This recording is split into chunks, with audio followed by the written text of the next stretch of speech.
Hi నమస్తే, welcome to Myra media. నేను మీ కేవీఆర్. అదేదో సామెత చెప్తారు కదా, పతివ్రత పరమాణం వండితే 16 రోజులైనా చల్లారలేదని. ఇప్పుడు ఇదంతా ఎందుకు చెప్పాల్సి వస్తుందంటే, మొత్తం ఇప్పుడు ఆంధ్రప్రదేశ్ వ్యాప్తంగా ఒకటే ఒక ఇష్యూ, టాపిక్, డిబేటు, డిస్కషను, ఇదే సంచలన వార్త. అదేంటంటే, ముంబైకి సంబంధించిన ఒక నటి, మోడల్, ఆమె డాక్టర్ కూడా, ఆమెకు ఆంధ్రప్రదేశ్ ప్రభుత్వం గతంలో అన్యాయం చేసింది. పలువురు ఐఏఎస్లు, ఐపీఎస్లు, తర్వాత కొంతమంది రాజకీయ నాయకులు అందరు కలిసి ఆమెను బ్లాక్మెయిల్ చేసి, కనీసం శానిటరీ నాప్కిన్స్ కూడా మార్చుకునే ప్రైవసీ లేకుండా చేసి, ఆమెను చిత్రహింసలకు గురి చేసి, ఒక సజ్జన్ జిందాల్ అనే ఒక వ్యాపారవేత్తను కాపాడే ప్రయత్నం చేసిందని చెప్పి మన తెలుగు మీడియా కథనాలు అనమాట. సో ఆమె నిన్న ముంబై నుంచి హైదరాబాద్కు రప్పించి ఇవాళ TV5 స్టూడియోలో ఇంకా పెద్ద డిబేట్ పెడతారు మూర్తన్న. సరే, దాని సంగతి పక్కన పెడదాం. అసలు ఈమె ఏంది, ఈమె టార్గెట్ ఏంది, ఏం చేసింది గతంలో? దేశం మొత్తం ఇప్పుడు ఈమె గురించి డిస్కషన్ జరుగుతుంది. ఆంధ్రప్రదేశ్లోనేమో ఈమె కాదంబరి జయత్వాని గురించి, ఆమెకు న్యాయం చేయడానికి కూటమి సర్కార్, ఆఖరికి ముఖ్యమంత్రి హోదాలో చంద్రబాబు నాయుడు కూడా ఈమె గురించి, ఈమెకు జరిగిన దాష్టికం గురించి మాట్లాడతాడు. కానీ ఇక్కడ మన గుడ్లవల్లేరు ఆ ఇంజనీరింగ్ కాలేజీలో జరిగిన ఘటన గురించి మాత్రం ఎవ్వడు స్పందించాడు. ఒక్కసారి ఈ డీటెయిల్స్ చూసిన తర్వాత మళ్ళీ మాట్లాడుకుందాం. ఈ కాదంబరి జత్వాని కథలు ఏంటి అన్నది ఒకసారి మాట్లాడుకున్న తర్వాత మళ్ళీ మాట్లాడుకుందాం. పారిశ్రామికవేత్తల టార్గెట్, మాయలేడి కాదంబరి జత్వానిని అడ్డుపెట్టుకొని సర్కారు సరికొత్త దందా. బాధితుల జాబితాలో పారిశ్రామికవేత్తలు, రాజకీయ నేతలు, బ్యూరోక్రాట్లు. పారిశ్రామికవేత్తలను బెదిరించేందుకు ప్రభుత్వ యత్నం. Kadambari బాధితుల్లో Asian paints promoter Malav దాని, సజ్జన్ జిందాల్ ఇలాంటి వారికి అండగా నిలవాల్సింది పోయి దోషులుగా చూపిస్తున్న వైనం. కూటమి ప్రభుత్వ తీరు వల్ల పరిశ్రమలు ఇతర రాష్ట్రాలకు తరలిపోయే ప్రమాదం. ఈ దందాతో సంబంధం లేకుండా శ్రీకాకుళం జిల్లాలో యునైటెడ్ బెవరేజెస్, వైఎస్ఆర్ జిల్లా జువారీ దాల్మియా కంపెనీలకు సర్కారు బెదిరింపు. బ్లాక్మెయిలింగ్, ఫోర్జరీ పత్రాలతో పలువురి ఆస్తులు కొల్లగొట్టిన కాదంబరి. ఏపీకి చెందిన బాధితుడి ఫిర్యాదుతో కేసు నమోదు చేసి ఛేదించిన విజయవాడ పోలీసులు. న్యాయస్థానం అనుమతితోనే అరెస్టు, రిమాండ్. ప్రస్తుతం ఆ కేసును వక్రీకరిస్తూ ఎల్లో మీడియాలో దుష్ప్రచారం. బాలీవుడ్ హీరోయిన్గా చెప్పుకునే కాదంబరి జత్వాని అత్యంత వివాదాస్పదరాలు. బడా పారిశ్రామికవేత్తలు, రాజకీయ నేతలు, బ్యూరోక్రాట్లు తదితరులు లక్ష్యంగా చేసుకొని హనీ ట్రాప్ వేసి అనంతరం బ్లాక్మెయిలింగ్ చేస్తూ భారీగా డబ్బులు గుంజడంలో ఆమె సిద్ధాస్తురాలు. అందుకోసం సంతకాలు ఫోర్జరీ చేయడం, బోగస్ పత్రాలను సృష్టించడం వంటి నేరాలకు పాల్పడుతూ మరి భారీగా ఆస్తులు కొలగొట్టడం ఆమె చరిత్ర. ఈ విషయాలని పలు ఆధారాలతో సహా నిర్ధారణ అయ్యాయి. అయితే ఈ మాయలేడి బ్లాక్మెయిలింగ్ దందాను ఆసరాగా తీసుకొని టీడీపీ కూటమి ప్రభుత్వం దుస్తా రాజకీయాలకు తెరదీసింది. బాధితులకు బాసడగా నిలవాల్సింది పోయి బాధితులని బెదిరింపులకు గురి చేస్తూ దొరికిన కాడికి దండుకోవాలని వ్యూహం పన్నింది.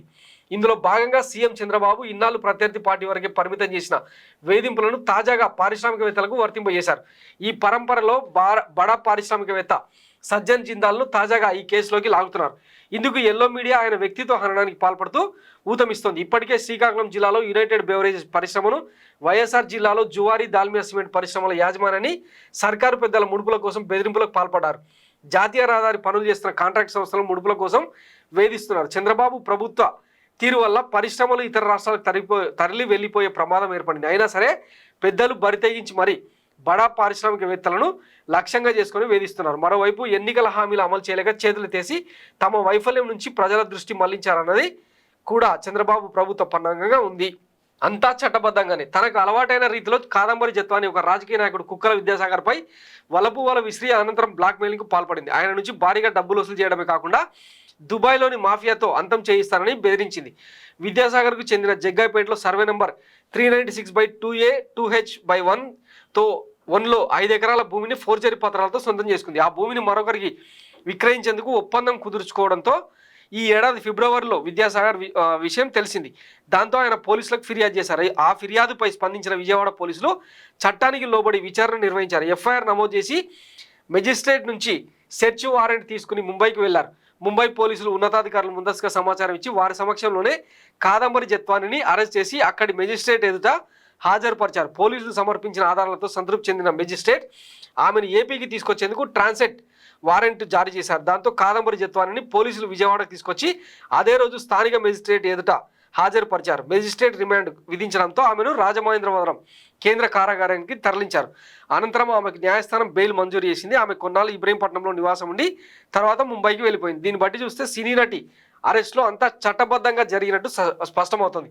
ఈ మొత్తం ప్రక్రియలో ఆమెకు న్యాయవాదుల సహాయం అందించేందుకు పోలీసులు సంసిద్ధత చూపారు. కానీ ఆమె అందుకు తిరస్కరించి ముంబై నుంచి తన సొంత న్యాయవాదులను రప్పించుకున్నారు. ఈ కేసు విషయంలో విజయవాడ పోలీసులు పూర్తిగా చట్టబద్ధంగా వ్యవహరించారు. న్యాయస్థానాల అనుమతితో నిబంధనలకు లోబడి దర్యాప్తు ప్రక్రియ పూర్తి చేశారు. దేశంలో ఎందరో బడా పారిశ్రామికవేత్తలు, రాజకీయ నేతలు, బ్యూరోక్రాట్లను బ్లాక్మెయిలింగ్ పాల్పడుతూ మోసం చేస్తున్న కాదంబరి నేరాలను అడ్డుకున్నారు. ఈ నేపథ్యంలో పోలీసుల చర్యలు అభినందించాల్సిన పోయి టీడీపీ కూటమి ప్రభుత్వం పోలీసు అధికారులపై తప్పుడు ఆరోపణలతో వేధించేందుకు రంగం సిద్ధం చేస్తుంది.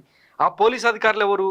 కాంతిరాణా టాటా, విశాల్ గున్ని, తర్వాత మరొక ఐఏఎస్ ఆఫీసర్. దీనిలోకి సజ్జల రామకృష్ణారెడ్డిని కూడా లాక్కొచ్చారనమాట. ఇగో ఇన్ని వలపులేడి వయసు ఎందుకు మారిందో. ఒక ఆధార్ కార్డులో పుట్టిన తేదీ 2024/1996గా నమోదు చేయించిన జత్వాని మరో ఆధార్ కార్డులో 1987గా నమోదు చేసింది. ఇలాంటి కేసులు జత్వాని మోసంపై పోలీసులు నమోదు చేసిన ఎఫ్ఐఆర్లు. మాలవ్ దాని కాదంబరి జత్వానికి ఎఫ్ఐఆర్ ఉందా అని ప్రశ్నిస్తూ గందేవి పోలీస్ స్టేషన్లో ఆమె ఫిర్యాదు చేసిందంటూ సంధించిన పోస్టు.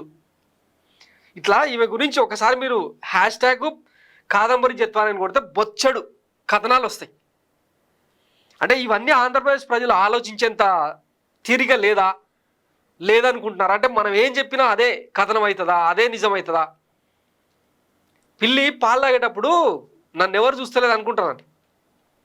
కళ్ళకు గంతలు కట్టినంత మాత్రాన మీ కథలేందంటే ఇక్కడ చూడండి, రాష్ట్రంలో గత 24 గంటల్లో జరిగిన సంఘటనలు తెలుగుదేశం పార్టీ అఫీషియల్ పేజీల్లో రాష్ట్రం మొత్తం విషజ్వరాలు, కలుషిత ఆహారం, టీడీపీ ఎమ్మెల్యేల అవినీతి భాగవతాలు ఇవేవి ప్రజలు మాట్లాడుకోకూడదని ఎల్లో మీడియాని ముందు పెట్టి డైవర్షన్ గేమ్ ఆడుతున్నారు.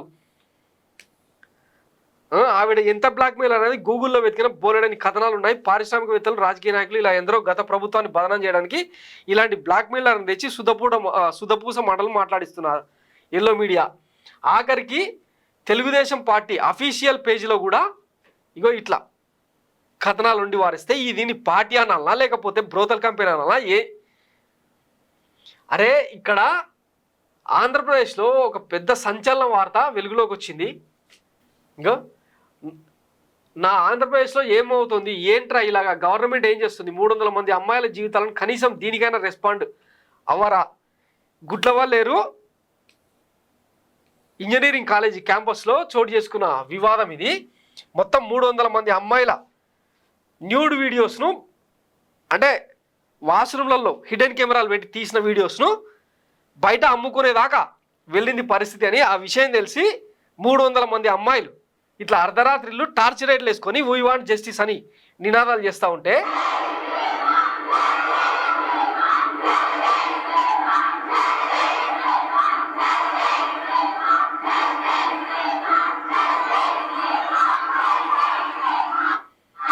మనమేమో ఈ కాదంబరి ఈమెకు న్యాయం చేసేదానికి కంకణం కట్టుకుందాం. సిగ్గుండాలి కొంచెం అన్న. అయిపోయిన కేసును పట్టుకొని వచ్చి రాష్ట్రం మీద రుద్దుతూ ఉంటే చూస్తూ ఉంటారు ప్రజలు. ఇప్పుడు దీనికి ఏం న్యాయం చేస్తారు? ఏం చెప్తారు దీనికి? ఇంతమంది ఆడపిల్లల జీవితాలను బుగ్గిపాలు చేసే రైట్ ఎవడిచ్చింది మీకు? పైగా ఈ 300 మంది లీక్ అయిన వీడియోలో ఒక మంత్రి కూతురుందంట. అయినా కానీ మన కూటమి సర్కారుకు స్పందన రాదా? హోంమంత్రి వంగలపూడి అనిత గారు ఏం మాట్లాడతారు దీని గురించి? ఎంతసేపు వైసీపీ మీద బురద చల్లడం. ఇదే ఘటన కనుక ఒకసారి వైసీపీ జగన్మోహన్ రెడ్డి ముఖ్యమంత్రిగా ఉండి ఈ ఘటన కనుక జరిగి ఉంటే దద్దరిల్లిపోయేది రాష్ట్రం అంతా. సోషల్ మీడియా మొత్తం పోటెత్తేది. సిగ్గులేని జన్మలు.